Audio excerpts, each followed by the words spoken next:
Concept of intelligence theory details in Hindi. बुद्धि के सिद्धांतों में हार्वर्ड गार्डनर का बहु बुद्धि सिद्धांत, जो अलग अलग तरह की बुद्धियों की बात करता है, और लुइस नियॉन थर्स्टन का सिद्धांत, जो बुद्धि को कोई मानसिक योग्यताओं का संयोजन मानता है, प्रमुख है। अन्य महत्वपूर्ण सिद्धांत स्पीयरमैन का जी कारक सिद्धांत, बुद्धि का त्रिआर्किक सिद्धांत स्टोनबर्ग और पांच सिद्धांत जुड़ी है। प्रमुख बुद्धि सिद्धांत लुइस थर्स्टन का बहु कारक सिद्धांत। यह सिद्धांत कहता है कि बुद्धि एक सामान्य योग्यता नहीं है, बल्कि कोई अलग अलग मानसिक योग्यता का एक समूह है।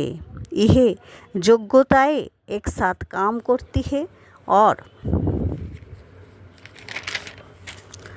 मिलकर समग्र बुद्धि का निर्माण करती है। हार्वर्ड गार्डनर का बहु बुद्धि सिद्धांत।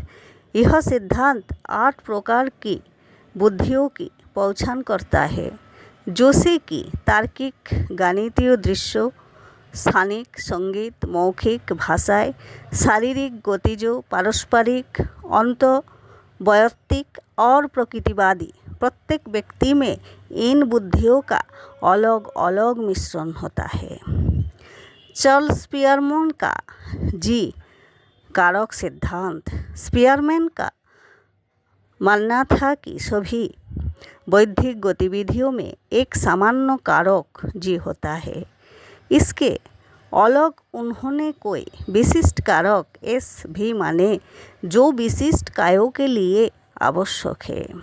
बुद्धि का त्रिआर्किक सिद्धांत रॉबर्ट स्टोनबर्ग द्वारा प्रस्तावित इस सिद्धांत में बुद्धि को 3 भागों में बांधा गया है।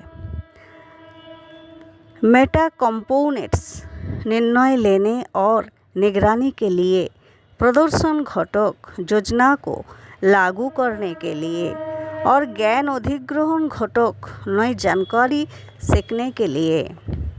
5 सिद्धांत। यह सिद्धांत मानसिक कार्यप्रणाली के 3 मुख्य घटकों पर आधारित है: योजना प्लानिंग, ध्यान अटेंशन, और समकालिक और क्रमिक प्रसंस्करण सिमुल्टेनियस एंड सक्सेसिव प्रोसेसिंग।